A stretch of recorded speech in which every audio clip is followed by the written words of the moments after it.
कबीर कहाँ गर्बियो काल गह करकेस, ना जाने कित मारसी के घर के परदेश। यानी अब तो घर में मारेगा ना, किधर बाहर जा रहा होगा वहां मार देगा। कबीरा धंधा करते रहे बिन धंधे धन ना होए। परमात्मा कहते हैं कबीर धंधा करता रहे बिन धंधे धन नाही, और जो नर भूले ज्ञान मूल को ते धंधे ध्यावे नाही। परमात्मा कबीर परमेश्वर जी ये कह रहे हैं कि धंधा करना पड़ेगा, धंधे बिना इनकम नहीं हो सकती, काम तो करना ही पड़ेगा। पर उनको उल्हाना दे रहे हैं कि जो इस धंधे में भगवान ना बजते, काम करते करते मालिक को याद नहीं रखते, वो नर अपना मूल, उस मूल ज्ञान से परिचित नहीं है, वो अपना जीवन व्यर्थ कर रहे हैं। अब कोई कहता भी अभी समय नहीं है, भक्ति नहीं करते, कोई टेंशन होगी है। पुण्यात्माओं, ये टेंशन तो बनी रहेंगी, क्योंकि काल का लोक ही ऐसा है। और इन सभी जो छोटी मोटी आपके साथ चल रही है, कोई परमात्मा के नाम लेते लेते भी आपके ऊपर कोई आपदाएं छोटी मोटी आ रही हैं, तो ये विचार करना कि यदि परमात्मा का सहारा ना होता, ये छोटी आपदाएं नहीं होती, ना जाने के कहर तोड़ देती आपके ऊपर। अब जैसे आप जी ने परमात्मा का, परमेश्वर कबीर जी का नाम ले रखा है, और फिर भी आप पर छोटी मोटी कोई आपदाएं आती हैं, आप ये सोच बैठते हो, कई बार मन इतना नालायक है, ये परमात्मा से दूर करने के लिए ना जाने कितनी स्कीमें तैयार करता है, अपने हिसाब से सोचता रहता है। क्या सोचते हैं कि मैंने पाठ भी करा दिया, मैंने 4-5 महीने नाम लिए भी हो गए हैं, और फिर भी मेरी भैंस मर गई। अब पुण्यात्माओं विचार करो, आप जी ने कुछ पुण्य किया, आप जी ने सत भक्ति की, जैसी आपने भक्ति की उसका सहयोग तो अवश्य ही मिला है आपको। जैसे सर्दी बहुत है, और उस सर्दी के अंदर आप जी ने स्वेटर पहन रखी है, और स्वेटर पहनने के बाद भी आपके हाथ पैर ठिठुर रहे हैं, आपको सर्दी लग रही है, तो कंबल ओढ़ना चाहिए। तो बुद्धिमान लोग ये नहीं कहा करते कि मैंने स्वेटर पहन रखी फिर भी सर्दी है और स्वेटर निकाल दूं, क्या फायदा स्वेटर का। कई भक्तों के मन में ऐसी दुर्भावनाएं आ जाती हैं कि हमने इतने दिन हो गए भक्ति करते ने, नाम लिए ने, और पाठ भी हम करा रहे हैं, और फिर भी हमारे ऊपर आपदाएं आ रही हैं। तो पुण्यात्माओं, जैसे आप जी ने अभी स्वेटर पहनी है, और स्वेटर ने अपना काम कर रखा है जैसी उसकी सामर्थ्य है, और कोई नो सोचा है कि क्या फायदा हुआ, नाम तो मन इतने दिन हो गए भक्ति करते, दान करते, और इस नाम को त्याग देता हूं, तो वो मूर्ख है। मूर्ख मीन वो ज्ञानहीन है, इस तत्व ज्ञानहीन है, उसको अभी ये ज्ञान समझ में आया नहीं है। अब जैसे उस स्वेटर का जितना अपना प्रोटेक्शन करने का था, वो प्रोटेक्शन उसने कर रखा है, लेकिन सर्दी ज़्यादा है, उसके लिए स्वेटर पहन, वो जर्सी पहन, और जर्सी से भी सर्दी नहीं लग रही है तो उसके ऊपर का कंबल या चादर मोटी ओढ़।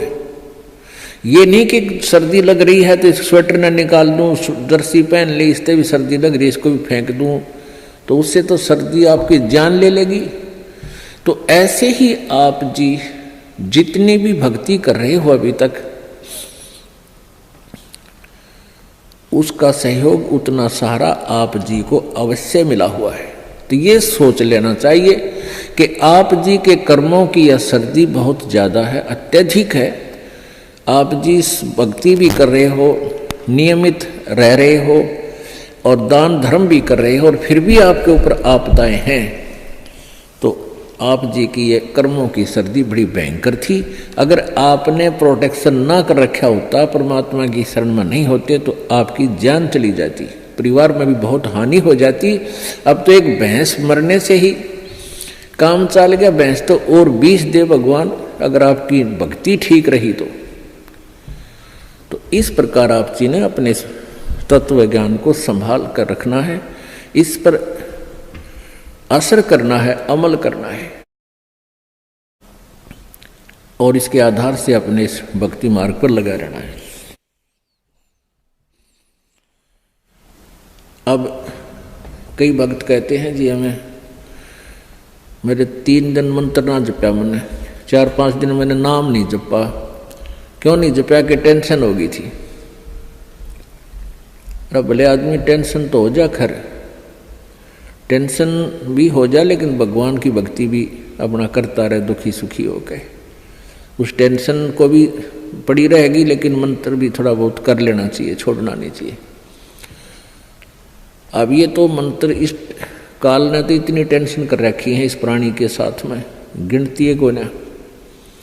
घर में को वासनी हो जाए तो टेंशन, और छोटे मोटे व्यवसाय में 100 घाटे बाधे हों उसमें टेंशन, पता नहीं कितने प्रकार की समस्याएं हमारे जान में डाल रखी हैं काल ने। काल का ये उद्देश्य है कि ये भक्ति ना करें।